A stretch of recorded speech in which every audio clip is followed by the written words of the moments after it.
Train ছুটে চলছে শহরের বুক চিরে। বিমানবন্দর স্টেশন থেকে আমরা দুইজন পাশাপাশি সিট পেলাম। চারপাশে রাতের নিস্তব্ধতা, কেবল ট্রেনের ছুটে চলার ছন্দ আর মাঝে মধ্যে হালকা বাতাসের কোমল স্পর্শ, সবকিছু মিলে মনে হচ্ছিল নিঃশব্দেই যেন কেউ কিছু বলে যাচ্ছে। আমার পাশে বসে থাকা মেয়েটি, যার চোখে এখনো বাবার জন্য অশ্রু জড়ে পড়ে, ধীরে ধীরে যেন নিজের ভেতরে ভেঙে পড়া দেয়ালগুলো সরিয়ে আমাকে একটু একটু করে বিশ্বাস করতে শুরু করেছে। কিছুক্ষণ চুপচাপ বসে থাকার পর হঠাৎ সে আমাকে তার সঠিক নাম্বারটা দিল। যদিও আগেও একটি নাম্বার দিয়েছিল, সেটা ভুল ছিল, হয়তো ইচ্ছাকৃতভাবেই। কিন্তু এবার যখন আমি বিমানবন্দর স্টেশনে না নেমে তার সঙ্গে জয়দেবপুরের উদ্দেশ্যে রওনা দিলাম, কিছুক্ষণ পর সে নিজের ফোন বের করে আমাকে তার আসল নাম্বারটা দিল। তবে সেটি তখন সাময়িকভাবে বন্ধ ছিল। জানি না আদৌ কোনোদিন খুলবে কিনা। যদি খোলে, হয়তো আবার তার সাথে যোগাযোগ করা সম্ভব হবে। আমি তাকিয়ে রইলাম, তার চোখের গভীরে যেন কোনো হারিয়ে যাওয়া গল্প খুঁজে ফিরছি। সে চোখ ফিরিয়ে আকাশের দিকে তাকালো। তারা ভরা আকাশটাকে দেখে মনে হলো যেন প্রকৃতি আজ আমাদের গল্পের সাক্ষী হতে চায়। ট্রেন ছুটে চলছে, কিন্তু সময় যেন থেমে গেছে। এই নীরব মুহূর্তে হঠাৎ করে ইচ্ছা হলো তার রাস্তাটি ছুঁয়ে দেখে। কিন্তু এমন চাওটা কি সম্ভব? মনের মনে বললাম, ভয় নেই, আমি হাত ধরার সুযোগ চাইনি। তবে যদি একদিন তুমি নিজে থেকেই দাও, তাহলে হয়তো কোনোদিন তা ছেড়ে দেব না। সে মুখ ফিরিয়ে চুপচাপ বসে রইল, কিন্তু বলল না। কিন্তু তার চোখ যেন অনেক কথা বলে গেল।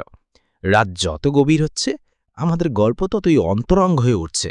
আমার মন বলছে, এই মেয়েটি যেন অবহেলায় পড়ে থাকা কোনো কবিতা, যাহার প্রতিটি পংক্তি বুঝতে দরকার কেবল একটু সময়, একটু ভালোবাসা।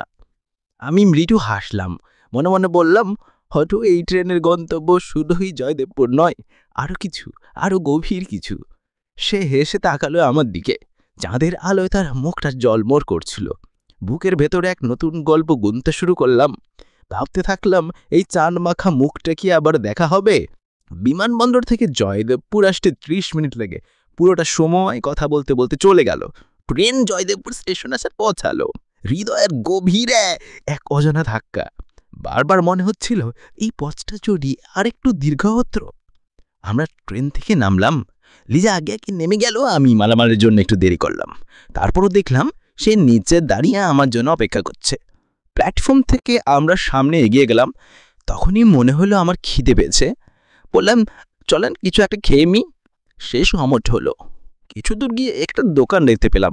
ঠিক তখনই তার ফোনে একটি জরুরি কল এলো, তাকে দ্রুতই কোথাও যেতে হবে। বললাম, ঠিক আছে, আজ না হয় খাম তোলা থাক, পরে কোনো দিন দিবেন। সে হেসে বলল, আচ্ছা ঠিক আছে। কিন্তু কেন যেন কাকে ছেড়ে যেতে মন চাইল না। কিছু না ভেবেই আমি ওই জিবাইকে উঠে পড়লাম। লিজা একটু অবাকই হলো।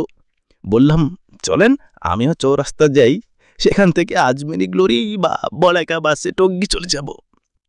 আবারও আমরা গল্পে মগ্ন হলাম। তাকে জিজ্ঞেস করলাম, আপনাদের দিকে আর একটু দেখা হবে? সে বলল, হরকরে ইজি বাইক চলছে আপনার ও টিপছে। মন চাইছে ইজি বাইক চালক গিয়ে বলি, মিয়া খাতে চলেন।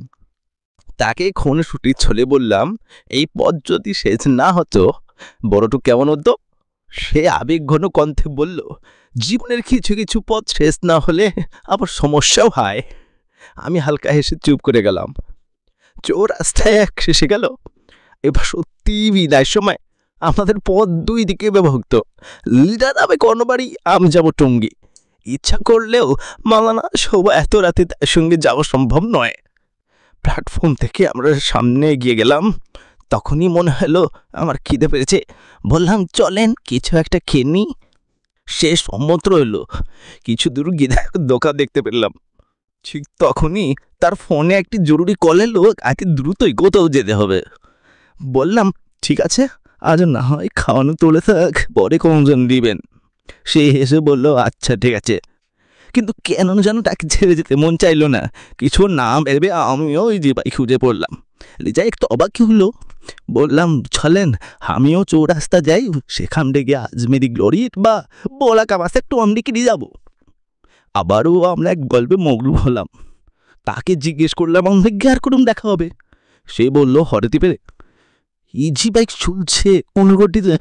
মন চাইছি বাইক বা চালককে বলি, এই মেয়ে আসবি তোলেন। তাকে ফোন ছুটি ছেড়ে বললাম, এই ফোন ছুটি শেষ না তো বড় তো চাওয়ার হলো। সে আবেগ ঘন কণ্ঠে বলল, জীবনে কিছু কিছু পড়ছিস, না হলে আবার সমস্যা হয়। আমি হালকা হেসে চুপ করে গেলাম। চৌরাশটা এসে গেল। এইবার সত্যিই বিদায়ের সময়। আমাদের পথ দুই দিকে বিভক্ত। লিজা যাওয়ার ঘনবাড়ি, আমি যাবো চৌকি। ইচ্ছে করলে মালামালা সব এত দাতাতার সঙ্গে যাওয়া সম্ভব নয়। ইদি বাইক থেকে নামার পর আমি ভাড়া দিতে গেলাম, কিন্তু লিজা বারবার বললো সেটা দিবে। শেষমেশ জোর করে আমি দিলাম। বিদায় মুহূর্ত ট্যাক জিজ্ঞেস করলাম, আপনি কিছু খাবেন? সে বলল না, আর এই নিন আপনার পানির বোতল। আমি বললাম না, আপনি রাখুন। তবু সে জোর গতিতে চাইল। শেষমেশ আমি আর পানির বোতলটা দিলাম না। কিছুতে হেঁটে আমরা পৌঁছালাম সেই জায়গায় যেখানে আমাদের পথ যেতে পেন হয়ে যাবে। বললাম ঠিক আছে, আমি তবে এই রাত্রের খাবার, গাড়ি ভাড়া, পানির বোতল হবি তোরাই রইল, পেরোর দিকে হবে। মিজা হিসে বলো, আছে দেখেছে গলায় কিনে নিয়ে দেবো। হাসি ওঠে, বিদায় নিলাম। যদি মুখের রাশের রায় ইসলা কন গভীর বিদায় না। ও চলে যেতে লাগলো। আমি আর দৃষ্টি ছিঁকে যাবলাম। জানি না আর কোনো গীত দেখা হবে কি না। হয়তো ওর মায়ের ভার চেয়ারটা আর কোনো দিন দেখা হবে না। আবার হয়তো একদিন দেখা হবে, এই যে দেখা হয়েছে কালের জন্য। ও চলে গেল, বাতাস মিশে হারিয়ে গেল আলোষ্টিক্য। আমিও আমার ঘুম থেকে রানা দিলাম।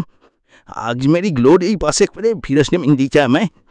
এইসব অন্তর নেমে হেঁটে হেঁটে মনে হচ্ছিল পিছাটা ফিরে গেলাম। জানি না তার মুখে আচ্ছা গণি দেখা সুযোগ হবে না কিনা। জানি না কার কামবৃষ্টি কন্দে আজ অমুকিং অচিন করে হারিয়ে দেবো কিনা।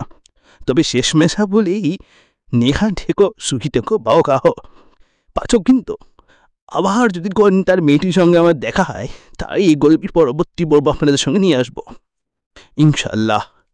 খুব শীঘ্রই তার খুঁজে দেবে এই হব। আচ্ছা, আরও কয়েকটা ফলো আপনারা নিশ্চয়ই পাইবেন ইনশাল্লাহ। অসমাপ্ত।